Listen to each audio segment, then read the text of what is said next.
I'm here this morning at the Children's Treatment Center Bike-a-thon Plus Kickoff Breakfast with event chair this year, Pierre Esquini. Esquini, yes, that's correct. Perfect. Thank you for joining me this morning. Let's talk about the Bike-a-thon. When and where is it happening this year? The event will take place on Saturday, May 28th at St. Lawrence College here in Cornwall. We anticipate another great turnout for the event. The event is just so critically important for the ongoing operation of the center. So we invite and we encourage everybody in the SDNG and Akwesasne communities to come out and join us. You touched on the importance. Let's elaborate a little bit more on why it's so important for the treatment center for this fundraiser. Well, the services that are provided by the center, touch at the very heart of child welfare. And it's sometimes a difficult topic to talk about, but it needs to be talked about. The work that the clinical staff does is so critically important in helping children, heal and overcome the events that have happened in their lives. So it's just so critically important work that they do on our behalf. Now this morning you got up and spoke in front of the crowd here at the breakfast, and you got a little emotional. Yep. And you talked about wishing that you could say this is going to be the last breakfast, the last Bike-a-thon. Unfortunately, that's not a reality. Let's talk about maybe what was going on through your mind and why you got emotional. Yeah, this is my 10th year being involved with the Bike-a-thon Plus. When I moved to Cornwall back in 2006. I was approached by Angelo and some of the folks from the Standard Freeholder to get involved, and it was at that very first breakfast. I can still remember it like it was yesterday. Kimothy Walker from CTV was the guest speaker that morning, and to have her tell her story with her 10-year-old daughter sitting at the head table with us was incredibly powerful and incredibly moving, and that was kind of my inspiration that I took away from it, that the work that the center does here needs to continue. As I said in my remarks, I hope that I'm around for the day that I can stand here and say thank you very much to the community, but our work is done. But as Dawn alluded to, the demand is increasing, so it makes it even more important that we have another successful campaign again this year. Yeah. And finally, you've alluded to this breakfast is well known for its excellent guest speakers. Let's talk about this year's. What a tremendous story! I've the 10 speakers that I've listened to over the years. I always go home and I take a moment to reflect on, what would I have done in those situations? And I find it incredibly maybe not rewarding, but I'm impressed with the personal courage and that it would take for each one of these speakers to come and tell their story. It's incredibly personal. Very traumatic events throughout that happened to them at very young ages. And their ability to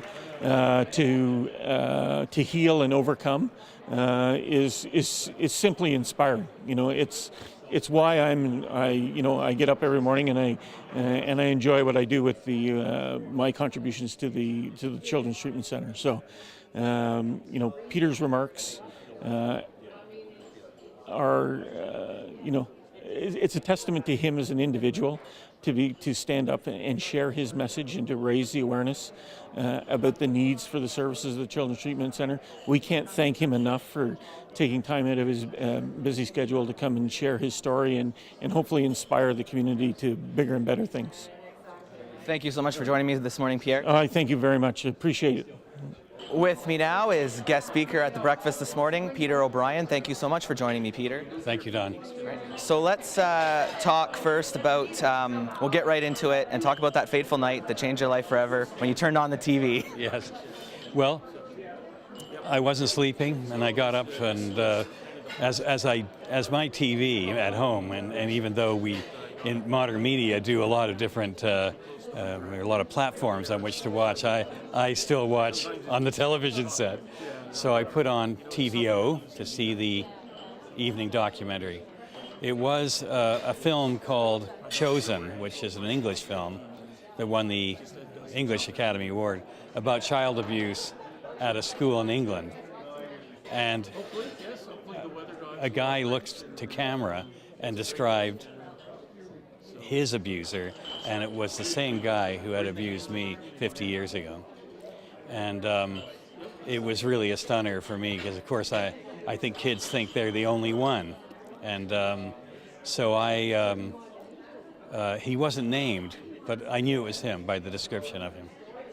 And it turned out 3 months later that he was actually charged, and it had been him. And I became then involved in the case as a complainant. Now, the name of your presentation is Silent No More. A very important point. We'll touch on some of those aspects. First, one of the things that jumped out to me is you spoke about the school matron that knew something was going on. Let's talk about the importance of people that are suspecting abuse, for them to speak out. Yes. Well, I think that I think when I have talked to people since I've decided to talk about it, I find everyone has a story, and almost the saddest of them is the person who says to me, "I think something was going on, but I didn't do anything about it." And that's not to do with confrontation or anything. It's simply, I think, knowing what to do. There are protocols. Organizations have proper governance and know what to do. An example is, simply an adult and a child shouldn't be together alone after hours without someone else there, these sorts of things. So a lot of it is just in the way things are set up. But in my case, yes, I knew right away she knew what was going on, but she didn't know how to do anything about it. And so if we talk about this, if we, such as Cornwall does, I've never been anywhere where people are not intimidated by this nasty subject, because it's the same thing that's going on with mental health now. You couldn't talk about it under no circumstance. Oh, don't talk about that. And that's always been the case in my lifetime about child abuse, but we should just say it. And if we say it, then we won't be so worried about speaking up if we think something's wrong. Absolutely. Now, unfortunately, this is something that you had to live with as your truth or your secret for over 50 years. What does it do to speak out and finally say those words? Well, it's not necessarily. I mean, I have to admit that it's been a great relief, but it doesn't necessarily leave you.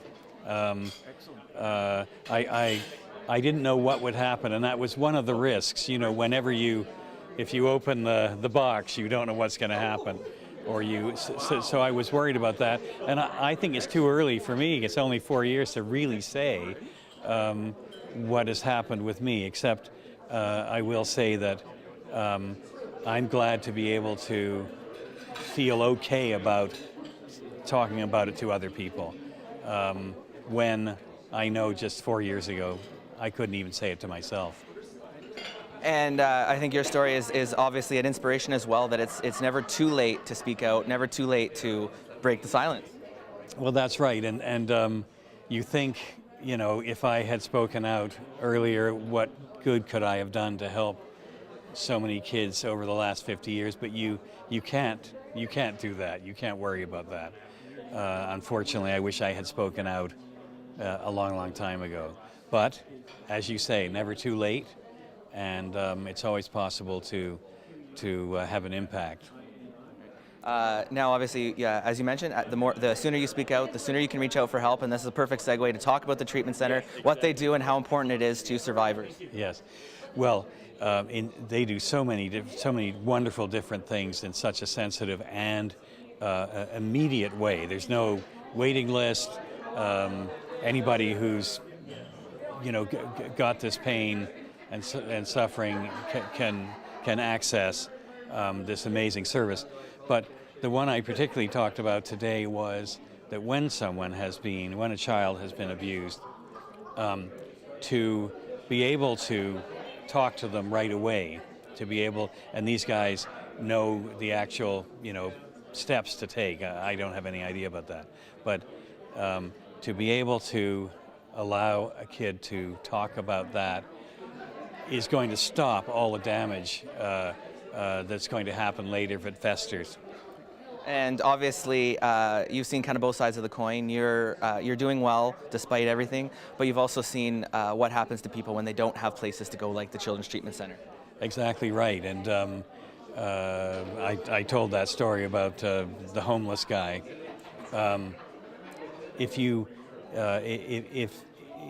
When you can't do anything except internalize it, it of course starts to cause incredible problems in mental health, and it ruins lives. Thousands and thousands of lives are ruined by this. It's possible that the people who do it don't know that they're doing that. That's another sort of thing. If we talk about it, people will start to understand, wait a minute, this isn't, something just to get away with. This is really serious stuff. So yes, and the Children's Treatment Center here it talks to very young people very early in the process. Very, very important.